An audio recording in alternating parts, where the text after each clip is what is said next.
Welcome back to the Armchair Generals. where we talk 40K's news, tactics, and lore. And so much more. We hope you enjoy the video. Welcome back to the Armchair Generals. With me are Nova Star and El Scotcho. Hey guys. And I am Crash. Today we are going to be discussing the rules changes to the chapter tactics for some of the Space Marine chapters in the new codex. Just some slight changes to Space Wolves and Dark Angels, but they actually may have a pretty significant impact on the way the army plays. El Scotcho, do you want to go ahead and cover the Space Wolves chapter tactic? Oh yeah, loving this right now. So it says each time a model with this tactic makes a melee attack, if that model's unit made a charge move, was charged, or performed a heroic intervention this turn, add 1 to that unit that attack's hit roll. Sorry, odd wording there. Which and then was the their... second bullet point says units with this tactic are eligible to perform heroic interventions as if they were characters. So I foresee quite a few 5-man packs of wolves running around the board, and groups of like 3 or 4, but so you'll have 20 Marines, but all broken into 5-man units, and they're just going to swamp things when they counterattack. Kind of like the old Tau drone Overwatch shots, where drones would just overwatch you to death. It's going to be Space Wolves heroic interventioning you to death. I was wondering where you're going for that, because I'm like, I've never heard of a Tau this where people attacked with their drones in melee. No, we have a buddy here that does a drone gun line for Tau, and he has cadre fireblades and units with drone controllers, and just does tons and tons of gun drones. And then usually if somebody goes to charge the gun drones, they're within half of the pulse carbine's range, so they get 6 shots instead of 4 because there's 2 pulse carbines, and they're hitting on 4s because of the drone controllers. And so it's a lot of gunfire. Yeah. And it's actually been pretty effective for him, but may not be so much anymore. Drones aren't going to be charging your Space Wolves. I know that might be your dream to have Tau charge your Space Wolves, but I don't think it's going to happen. Especially now, there's almost no reason to charge them. That's true, but it says if a model's unit made a charge move, or so if I charge, I get +1 to hit them. So if you're charged, you get +1 to hit as well. Yeah, this reminds me of their the old 3rd edition rule where they all had counterattack. Mm-hmm. Yes. So even if you charge them, they still got the bonus for charging. Yeah, I was going to bring that up. It reminds me very much of that. Yeah. But yeah, no, the initial bullet point is the same as it's been. If you were charged, or performed a heroic intervention this turn, you get +1 to your attack hit roll. With that second one, all your units being able to heroic intervention back. It's going to be nasty. It is. Speaking of bullet points being exactly the same as it is, we're going to be skipping the Blood Angels because nothing changed.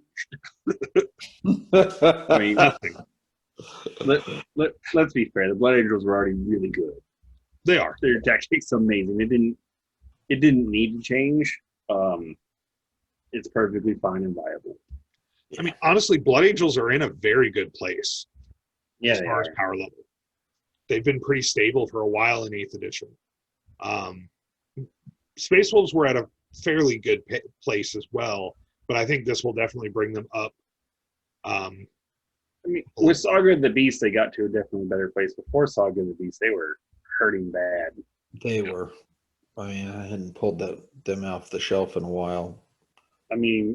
Ragnar by himself instantly were jumping people up to like winning events. Well, yeah. Ragnar's a beast. He's definitely a lot more representative of the lore from the books for him.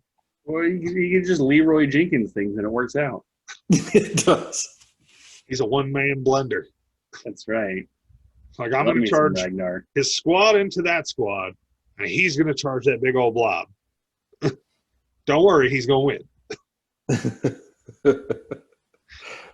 He slices, he dices, he makes Julian fries.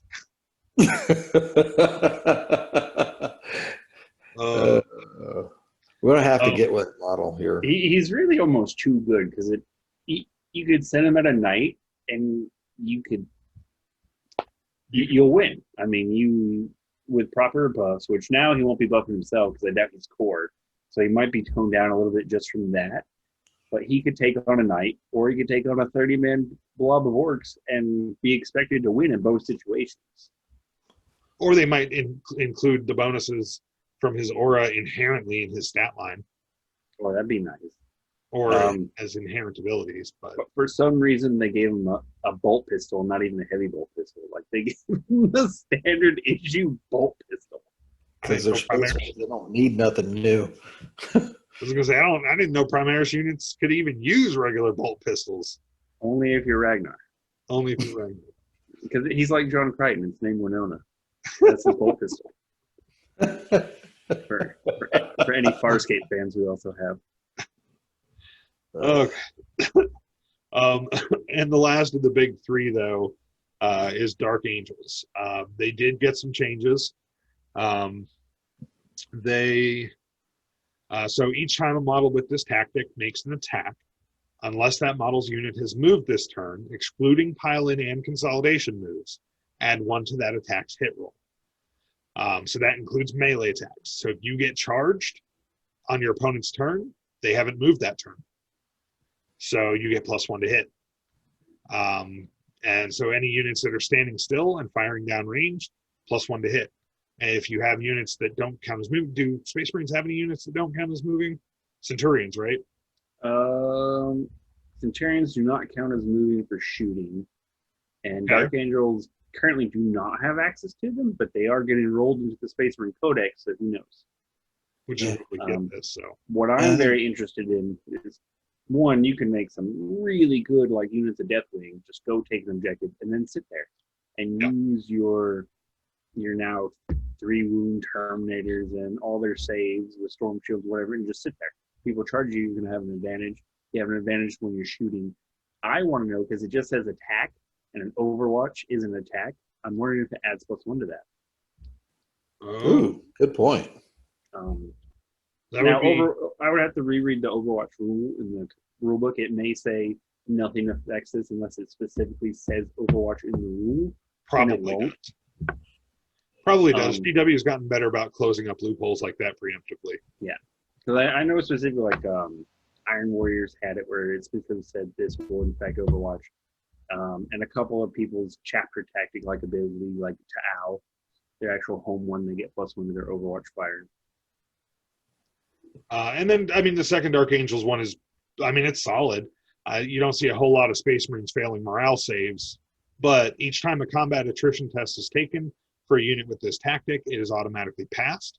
So you'll never lose more than 1 guy on a failed morale check, which is good. But I don't see Space Marines failing a whole lot of morale checks, to be honest. No, but they've always had some form of this rule of Grim Resolve where they just don't run like other Marines do.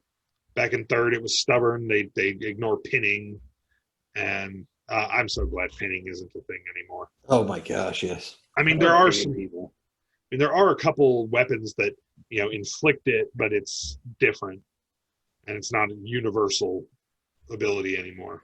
Don't you miss that Alley Talk pinning chart? Come on now. Oh, I forgot about that. Oh, that was awful. I never played Alley Talk, but gosh, if I was going to, it's just that theme chart. Well, I have 9 units of Rangers and Mega Rangers, so you have 9 pin units at the start of the game. Yep. Yeah, Rangers and Pathfinders.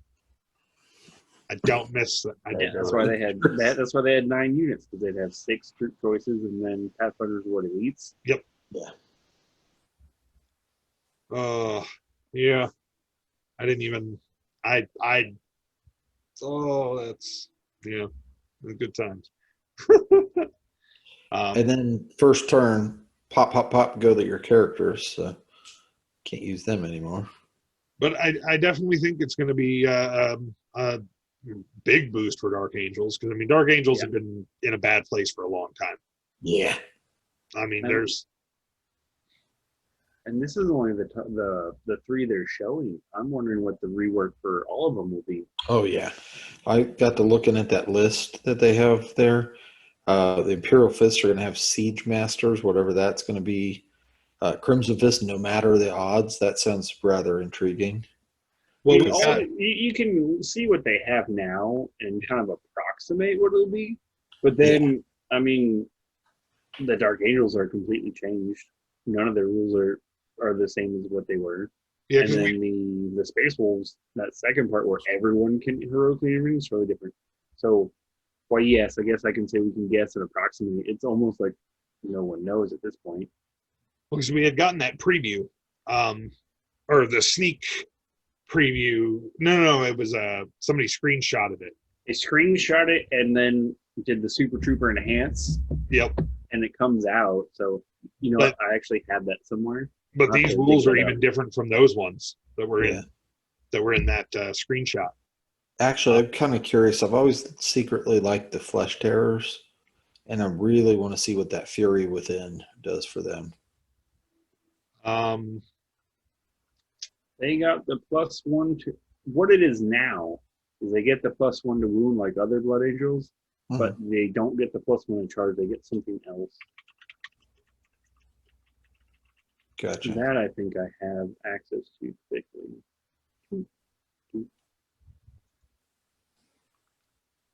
So I'm gonna look that up if you want to Yeah. talk to the audience. Flesh Terrors. +1 to wound when charging, charged, or heroically intervening, and -1 AP on unmodified wound rolls of 6. So an additional 1 AP on unmodified wound rolls of 6. It's not that It's good. not horrible. It's not bad once you're into the Assault Doctrine and everything already has a -1 AP on it. Yeah. That means your Astartes Chainswords are -3. But you're waiting until at least turn 3 for that. Yeah. That's true. Well, so you get turn 3, turn 4, and turn 5 to use it. So here's another point I'd like to cover, and that is the fact that they're bringing back our create your own chapter rules. For a little lower down in the article, it says if you've created your own Space Marine chapter, you'll be pleased to know Cut there. They were in the They- 8th edition They, decks. yeah, they were in the last one too. Okay, got it. Yeah. Sorry. No, you're good. It just I was like Scott no, they're in the 8th edition decks. That was gotta know. Scott no. Okay, so we'll cut there. Do you have another point you'd like to go over? No, I'm just Okay. pretty happy that they're. I mean, I think Whirlwind Rage is the same. I mean, too. you could be happy that they're keeping it if you want to start back down that path. I'm happy Yeah. they're keeping it. Okay, so we'll go again. 3, 2, Shit. 1. I'm glad to see that they're keeping the whole pick and mix, make your own chapter rules that we've had for a little while. Be nice to see some of those custom chapters out there. Some of them get a little crazy, but Yeah, I think they'll be toning those down. So a lot of people were taking the enhanced range or the Mhm. stealth combined with the like Master Artisan for the rerolls to wound on range weapons.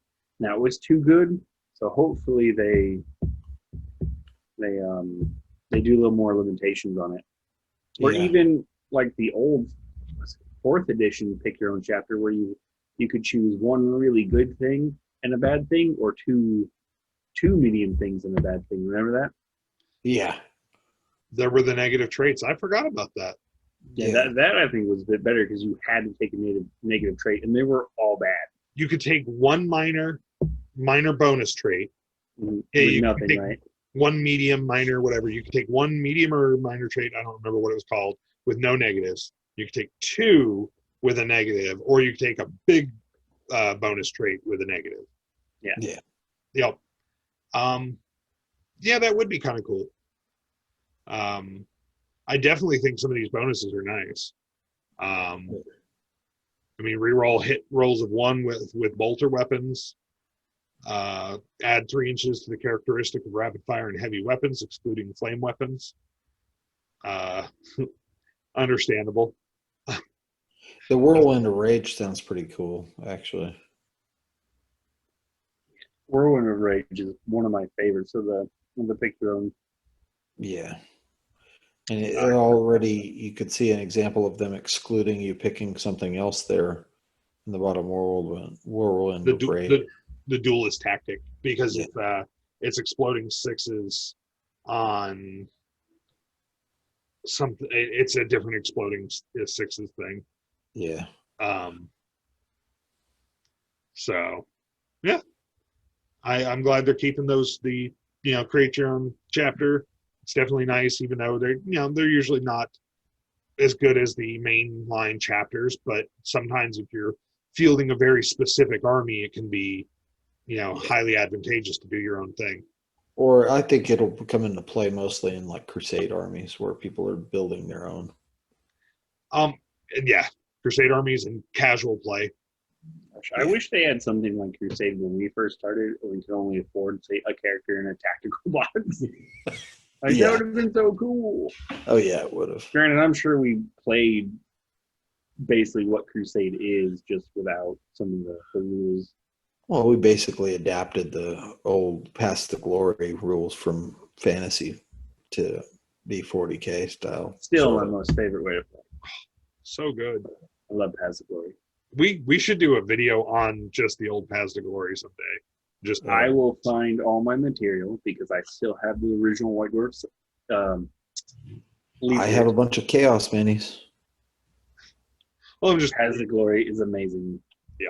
We'll have to do a video just talking about that. We can reminisce about that. Oh my gosh, yeah. And call it latter day or early days or something like that. Back in the day. Back in my day. The Back in My Day series. It'll be a special Armchair Lieutenants episode.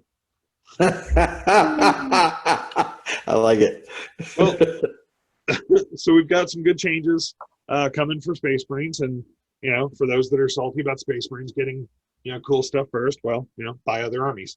Look, here's the thing. Yes, will Space Marines always get a special birthday cake when someone else gets one too? Yes, because Space Marines are more than 50% of GW sales. Yep. Which that's what they think the most. Space Marines is what allows them to make cool stuff for other armies. Mm-hmm. So they have to keep making stuff for Space Marines. Yeah. Does it get old and tiresome sometimes? Sure. But it's a necessary evil. Yeah. We're not chastising you. We want to see more armies out there. Get them out there. Yeah. Buy up their minis. But you want GW to make new minis for Eldar? Buy Eldar stuff. Let them know people are playing and want to buy them. Now, admittedly, Eldar's been getting a lot of play in tournaments and stuff. Yeah. When I worked for GW 5-6 years ago, Eldar was one of the lowest selling 40K lines. And it's literally back then when they had a different idea on how they wrote rules. That's the reason Eldar always got like more over the top rules than other people, was simply because they were trying to entice sales. Yeah. That was direct from one of my superiors. And I don't work there anymore, so I can say these things. I didn't sign an NDA. Yeah, no, that's a good point. Not only that, but not only buy the models, but play in your games and in your tournaments. Come up with an army that you think will win. I mean, we're all in ITC, so get out there and represent. Yeah, I probably never will because that brings out an ugly side of me. But yeah, I mean, Space Marines get birthday cake whenever anybody else does, but that's the majority of their profits. So yeah. I said that because there's a really funny meme. It's like, here's your separate but equal birthday cake, Space Marines. Have you seen that recent meme of the child going to blow his birthday cake candles out, and the other child is trying to blow them out before him, and the parent swoops down with a paper plate in between the child the second one every time he's trying to blow, and he just karate chops it in place, stops it, and the second child's getting super super angry about it. Second child of Space Marines, is that what you're saying? Yep. No, it's my birthday cake. Oh man. I mean, yeah, we're going to complain about GW stuff, of course, but at the end of the day, we love the game, or we wouldn't still be playing 20 years later. Here's the bad thing. I'll complain about it, but I still already have my pre-orders lined up with my shop. Yep. Oh yeah. I already sent him a message. He's like, "Yeah, I'm gonna need this stuff." Can you put in an order for these 5 things for me? I totally need that Codex, that Chaplain on bike. Like, I sure think that Invader HEV is dumb looking, but I want 5. Yeah. Well, I mean, I was It's joking. really good for its points. It's very good. Yeah. But I was jokingly trying to figure out how to sell body parts that I didn't need so that I could afford more minis the other day. So. Hey, Pop Goes the Monkey will make some cool conversion kit for it. Oh yeah. I By the way, needs both my kindies. Yeah. PopGoesTheMonkey.com. Y'all should check it out because they are awesome bits for Marines and Yeah, they are. others too, but mostly Marines. So many shoulder pads. Or if you have the easy to build kits from like Indominus or Dark Imperium, they have special rounded shoulder pad pieces that will go on and not look dumb. Yep. All right. Well, we've covered the upcoming changes to the Space Marine Codex, or at least what we have so far. I mean, we should have that in our hands here in a few weeks. So hopefully we'll be able to go through it and do a breakdown of what we've seen, what we're seeing, and what we think. What was that, Oscar? Can't wait to get that big old phone book. Oh, it's huge. Biggest Marine Dex ever. Weapon. Did they say how many pages it is? They did. It's like 165 or something like that. 170, yeah. Yeah, it's a huge book. I remember when my codex was 20 pages. I've still got my 3rd edition codex, and it's like that thick. Back in my day. Back in my day. I'm pretty sure if you held it side by side with the current rule book, they're neck and neck size. All right. Well, we thank you for joining us today. We have been the Armchair Generals. Until next time, you guys have a great day. I don't have one ready. Oh, you don't have one with you? Okay. I don't have one ready. We should keep that. You should actually leave that in there. It's kind of funny. Yeah. We should totally keep that in there. Thank you for joining us for today's video. We hope you enjoyed your time with us. If you did, please remember to smash that like button. Hit subscribe and click that notification bell. So you never miss a video from us. Until next time, we are the Armchair Generals.